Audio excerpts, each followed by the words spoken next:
This is a question I get often. How can I get my spouse on board with my financial goals? Well, today I have teamed up with Kristin from Sense and Purpose, and we are each going to share 7 ways that you can get your spouse on board.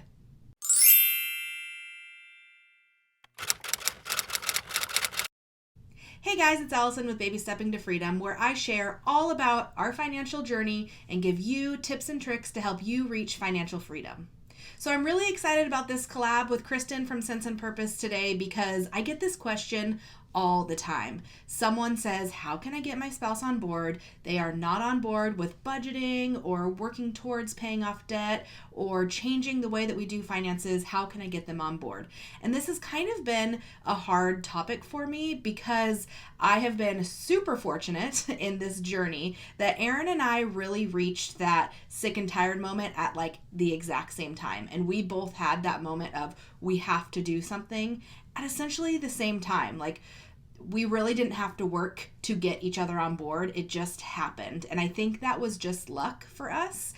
There were some things that we did that I think helped along the way, but I didn't realize it until I started thinking back to, okay, what did we do at the beginning of our journey that really helped push us into working so well as a team? So these 7 things are things that we did/currently do that helps keep us both on the same page. So I hope that some of these things that we do can help you get your spouse on board if they are not already. Kristin and I did not sit down and compare our 7 things together, so we might have some of the same things. I hope that we each have different things, so you can now have 14 things to help get your spouse on board. But if we overlap in some areas, that's probably because they are important. And I would bet that some of our ideas do overlap because a lot of these things might seem obvious, but they are things that people don't do and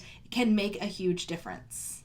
So let's get started. First and foremost, the first thing that you need to do to help get your spouse on board is be open and transparent about what you're wanting. You cannot expect your spouse to read your mind and know what you want if you don't tell them. So have open and honest conversations about your goals, what you want to work towards, what you want to do, and also your frustrations. Like, feel okay to tell your spouse what you're frustrated about, because that is how conversations get started. And hopefully your spouse will want to work through your frustrations with you and not make your frustrations worse. But keep the conversations positive and productive so you're working towards something versus just like complaining.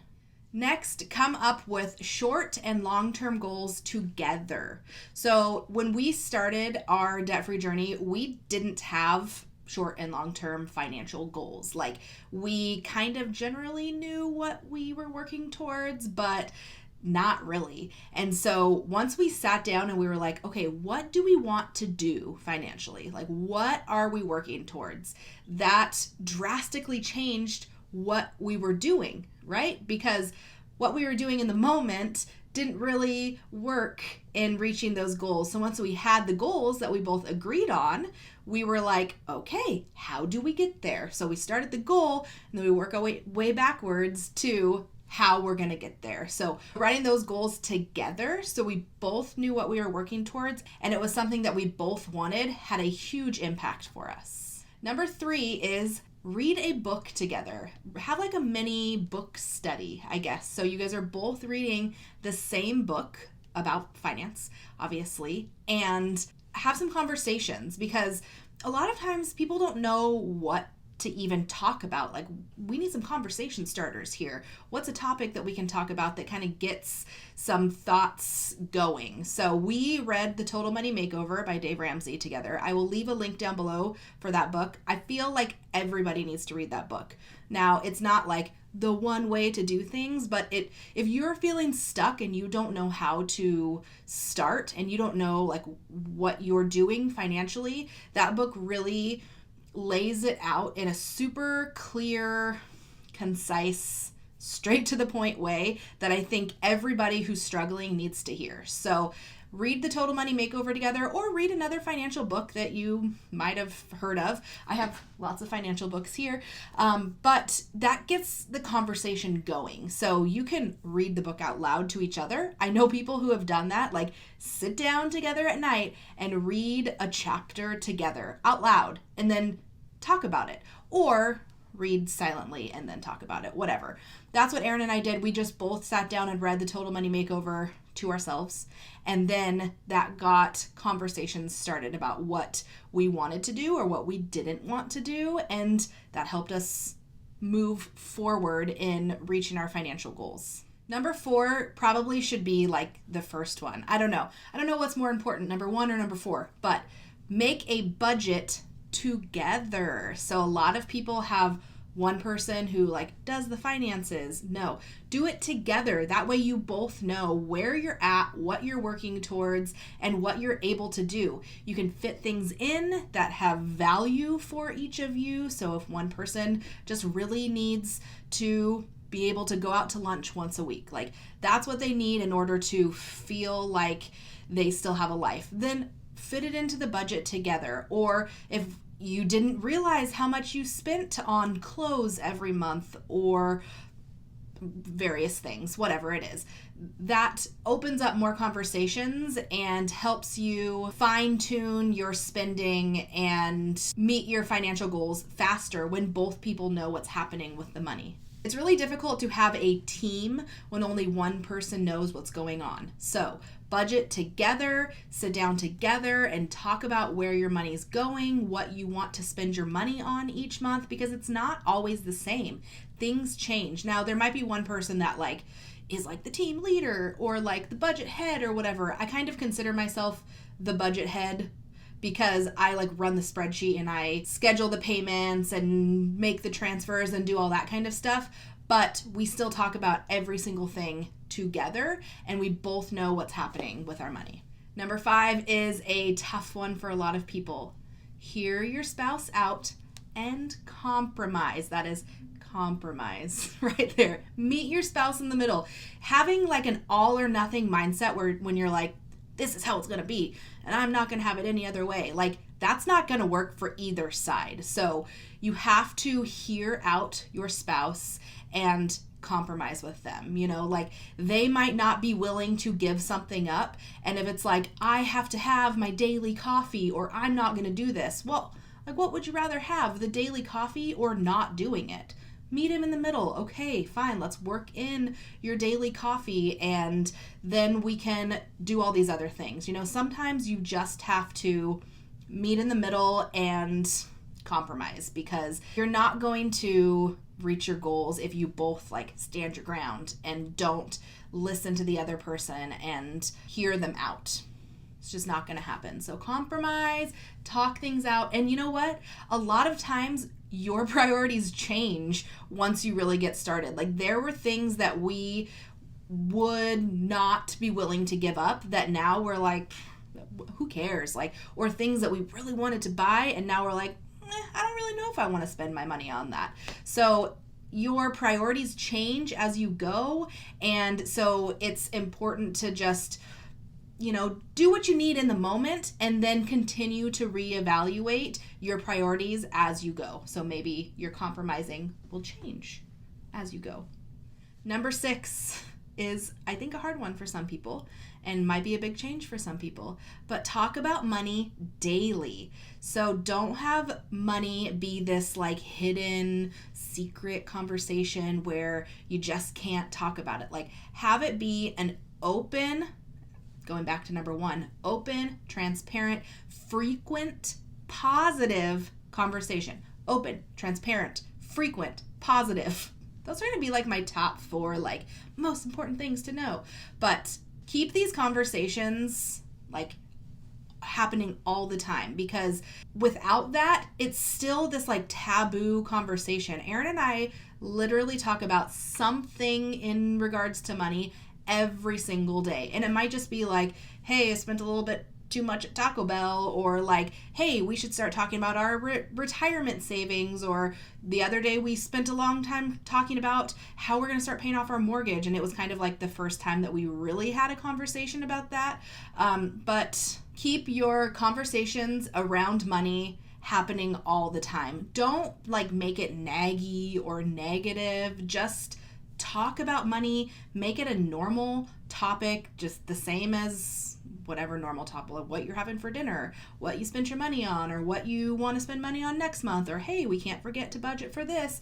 Any sort of money conversation takes the taboo level out of it and makes it more normal for your life. Finally, number 7, very important.